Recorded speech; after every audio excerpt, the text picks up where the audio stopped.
बिस्मिल्लाहिर्रहमानिर्रहीम नाज़रीन, आप देख रहे हैं गुलकारियाँ चैनल। मैं हूं आपका होस्ट AR गुल। जैसा कि आपको मालूम है कि इस चैनल पर हम सकाफ़ती शख्सियात को मदऊ करते हैं, उनके हवाले से उनकी कारकर्दगी और दीगर जो भी तफसीलात हैं वो आपके सामने पेश करते हैं। हमारी खुशकिस्मती कि आज हमारे स्टूडियो में नामवर गुलकार, मौसीकार, नगमा निगार, शायर और कालम निगार अफजल आजिज़ साहब मौजूद हैं। आइए हम उनसे कुछ बातचीत करते हैं। अफजल आजिज़ साहब, वेलकम आपको हमारे शो में। कैसे हैं आप? बड़ी मेहरबानी है आपकी, बहुत शुक्रिया, आपने टाइम दिया। अच्छा, मुझे बड़ा अजीब भी लगा, खुशी भी हुई कि आपने मुझे गुलकार भी बना दिया।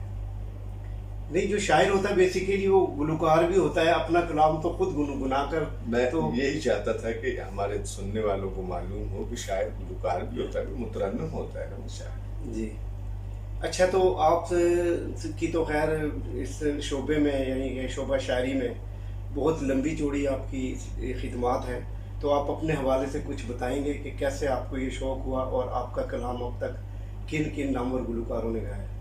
पहला तो ये है कि मेरा जो बुनियादी ताल्लुक़ है वो KPK से है, लकी मरवत से हैं हम लोग। तो वहाँ से हम हिजरत करके मियाँ वाली में आए, तो मेरी पैदाश जो है वो मियाँ वाली की है। ज़रा लाउड बोलिए। मियाँ वाली की है, तो मैं वो वहाँ से।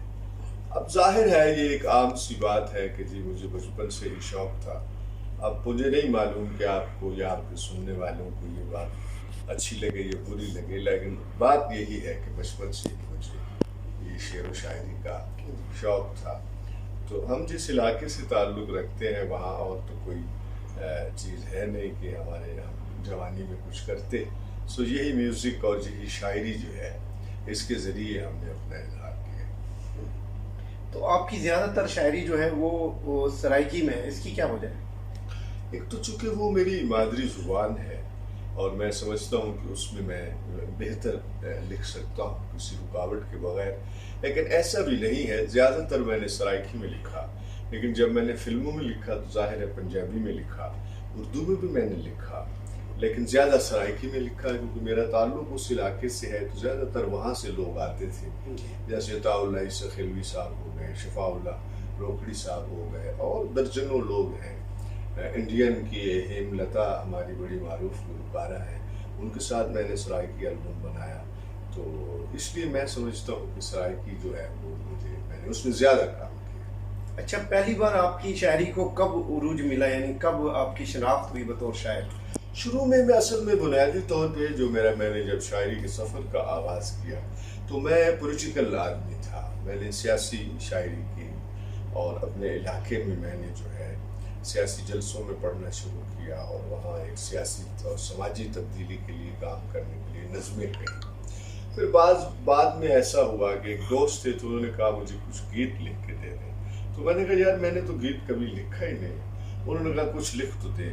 तो फिर मैंने वहाँ गीत निगारी सीखी और जब उन्होंने मेरा गीत गाया तो इलाकाई सतह पे उसकी बड़ी मांग बढ़ गई और लोगों को बड़ा अच्छा लगा। तो फिर मुझे एहसास हुआ कि मुझे इस तरह भी आना चाहिए। तो फिर मैं बतौर गीत निगार मैंने काम शुरू कर दिया।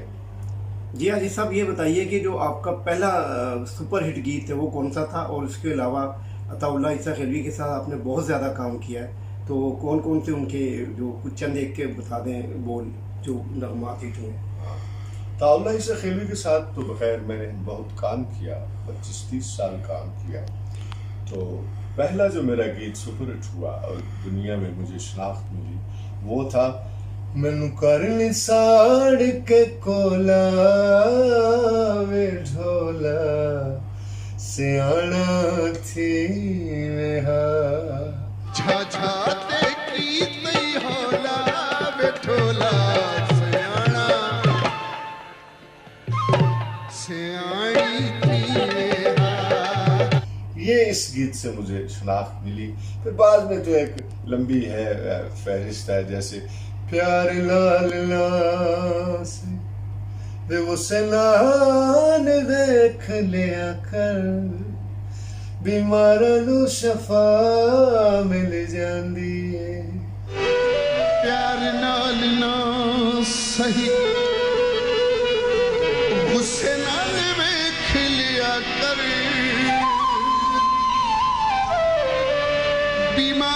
शफा मिल जाती है।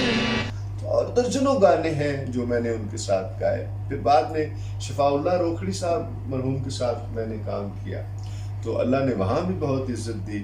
بلکہ ان کا زندگی میں جو ان کا آخری سپر سانگ تھا الحمدللہ وہ بھی میرا تھا, میں نے کمپوز کیا. نیہا مجھے خواب چایا ماہی میں ستی پینوں جگایا ماہی. نیہا مجھے خواب چایا ماہی میں ستی پینوں جگایا ماہی. اچھا, آپ نے فلمی شاعری بھی کی ہے, تو کتنی فلموں کے آپ نے گانے تحریر کیے؟ فلموں کے لیے کچھ میں نے اصل میں پرائیویٹ آڈیو میں میرا اتنا کام تھا اور اتنی مصروفیت تھی کہ فلم کے لیے کچھ میں ٹائم نہ دے سکا. لیکن پھر بھی میں نے کوئی 6-7 کے قریب فلمیں جو ہیں وہ ان کے گانے لکھے اور کام کیا میں نے. اچھا, آپ کیا سمجھتے ہیں کہ جو میوزک انڈسٹری کا بحران ہے اس کی بنیادی وجوہات کیا ہے؟ دیکھیں بات کیا ہے, بات بنیادی طور پہ یہ ہے کہ اس میں اب برا لگے گا ہمارے میوزک کے لوگوں کو, لیکن حقیقت یہ ہے کہ اس میں کچھ ہماری بھی کوتاہی ہے, ہماری بھی, اور کچھ کوتاہی جو ہے وہ حکومتی سطح کی ہے. مثلا ہمارے پاس ادارے ہی نہیں ہیں. ہم ایک چیز پروڈکشن کرتے ہیں, میوزک کی پروڈکشن بناتے ہیں, ہمارے پاس کوئی جگہ ہی نہیں ہے جہاں ہم اس کو ریلیز کریں. 2-4 پرائیویٹ کمپنی ہیں, ان کو ہم دیتے ہیں. تو میں سمجھتا ہوں کہ پاکستان میں جو ادارے ہیں, جو کلچر کے ادارے ہیں, مثلا پاکستان ٹیلی ویژن ہے, مثال کے طور پہ آرٹس کونسلیں ہیں, اور بڑے بڑے جو ادارے ہیں, وہ ادارے اگر فنکاروں کو پروموٹ کرو, ان کو سامنے لائیں, ان لوگوں کو آگے کرنے کا موقع دیں, تو میوزک کہیں خراب نہیں ہو سکتا. اب فلم انڈسٹری برباد پڑی ہے, آپ کو پتہ ہے لاکھوں لوگ بے روزگار ہو گئے, لاکھوں ذہین ترین لوگ اپنے کام کے ماہر لوگ گھروں میں بیٹھ گئے.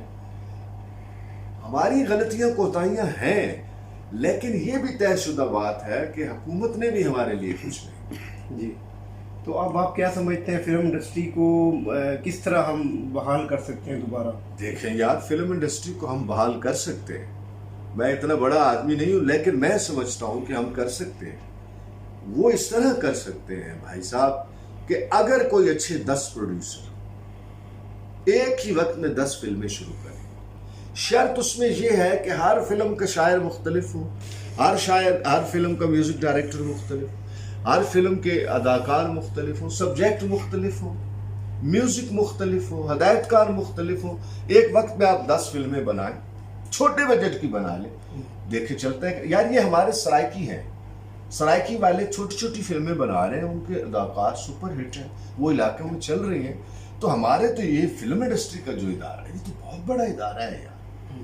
تو ان کو چاہیے کہ یہ بجائے اس کے کہ ایک اب سال بعد آپ نے فلم بنائی, اب 2 طرح کی فلمیں بن رہی. ایک وہ فلم بن رہی ہے جو پہلے سکرین کھلتے ہی سمجھ آ جاتی ہے کہ یہ فلم کیا ہے, اور ایک وہ فلم بن رہی ہے کہ اینڈ تک پتہ نہیں چلتا کہ یہ فلم کیا ہے.